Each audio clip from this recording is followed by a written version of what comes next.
श्री शिव महापुराण के रुद्र संहिता में नारद जी और ब्रह्मा जी का संवाद है, जिसमें श्री गणेश जी महाराज के जन्म की कथा का वर्णन किया हुआ है। नारद जी बोले, देव आप तो शिव संबंधी ज्ञान के अथाह सागर हैं। प्रजानाथ, मैं गणेश का उत्तम चरित्र सुनना चाहता हूँ। आप उनका जन्म वृतांत तथा जो संपूर्ण मंगलों के लिए भी मंगल स्वरूप है, उसका वर्णन कीजिए।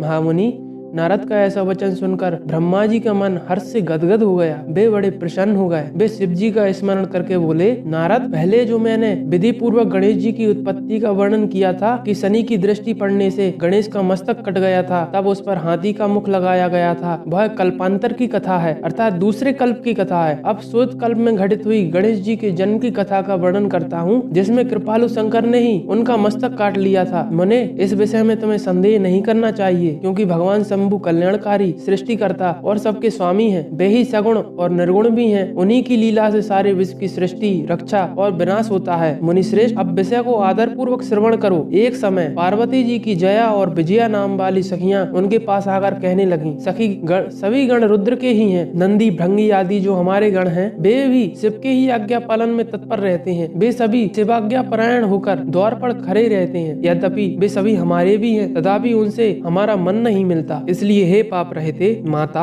आपको भी हमारे लिए एक गण की रचना करनी चाहिए। जब सखियों ने पार्वती जी से ऐसा सुंदर वचन कहा, तब उन्होंने उसे हितकारक माना और वैसा करने का विचार भी किया। इसके कुछ समय बाद जब पार्वती जी स्नान कर रही थीं, तब सदाशिव नंदी को डरा धमकाकर घर के भीतर चले आए।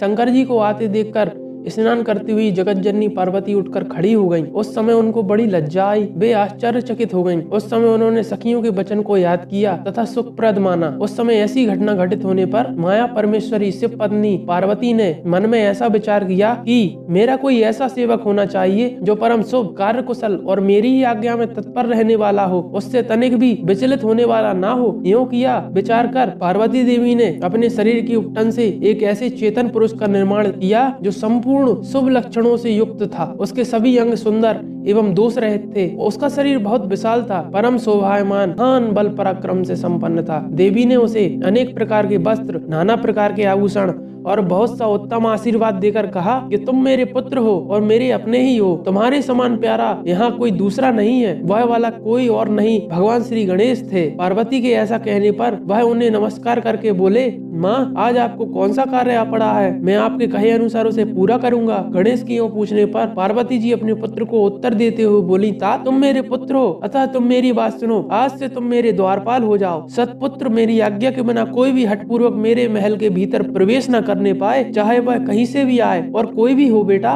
यह मैंने बिल्कुल सत्य बात कही है। इतना कहकर पार्वती ने गणेश के हाथ में एक सुदृढ़ छड़ी दे दी। उस समय उनके सुंदर रूप को निहार कर पार्वती हर्षमग्न हो गईं। उन्होंने परम प्रेम पूर्वक अपने पुत्र का मुख चूमा और कृपा परवश होकर छाती से लगा लिया। फिर दंडधारी गणराज को अपने द्वार पर स्थापित कर दिया। तदनंतर पार्वती नंदन महावीर गणेश पार्वती की हित कामना से हाथ में छड़ी लेकर गृह द्वार पर पहरा देने लगे। उधर शिवा अपने पुत्र गणेश को अपने दरवाजे पर नियुक्त करके स्वयं सखियों के साथ स्नान करने लगी। मुनिश्रेष्ठ, इसी समय भगवान शिव, जो परम कौतुकी तथा नाना प्रकार की लीलाएं रचने में निपुण थे, द्वार पर आ पहुंचे। गणेश उन पार्वती पति को पहचानते तो थे नहीं, अतः बोल उठे, देव, माता की आज्ञा के बिना तुम अभी भीतर ना जाओ। माता स्नान करने बैठ गई हैं। तुम कहाँ जाना चाहते हो? इस समय यहाँ से हट जाओ। यूं कहकर गणेश ने उन्हें रोकने के लिए छड़ी हाथ में ले ली। उन्हें ऐसा करते देख शिव जी बोले, मूर्ख, तू किसे रोक रहा है? दुर्बुद्धे, क्या तू मुझे नहीं जानता? मैं शिव के अतिरिक्त और कोई नहीं हूँ। और महादेव वहाँ से चले गए। फिर महेश्वर के गण उसे समझाकर हटाने के लिए वहाँ आए और गणेश जी से बोले,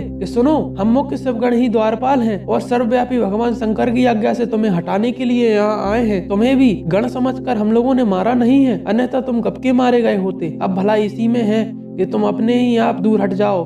क्यों व्यर्थ अपनी मृत्यु को बुला रहे हो? इतना कहे जाने पर भी गिरजानंदन गणेश निर्भय ही बने रहे। उन्होंने शिवगणों को फटकारा और दरवाजे को नहीं छोड़ा। तब उन सभी शिवगणों ने शिव जी के पास जाकर सारा वृत्तांत उन्हें सुनाया। उनसे सब बातें सुनकर संसार के गति स्वरूप अद्भुत लीला विहारी महेश्वर अपने उन गणों को डांट कर कहने लगे, गणों, यह कौन है जो इतना उच्छृंखल होकर शत्रु की भांति बक रहा है? इस नवीन द्वारपाल को दूर भगा दो। तुम लोग यहाँ खड़े होकर उसका वृत्तांत मुझे क्यों सुना रहे हो? विचित्र लीला रचने वाले अपने स्वामी शंकर के यूं कहने पर वे गण पुनः वहीं लौट आए। तब गणेश द्वारा पुनः रोके जाने पर शिव जी ने गणों को आज्ञा दी कि तुम पता लगाओ यह कौन है और क्यों ऐसा कर रहा है।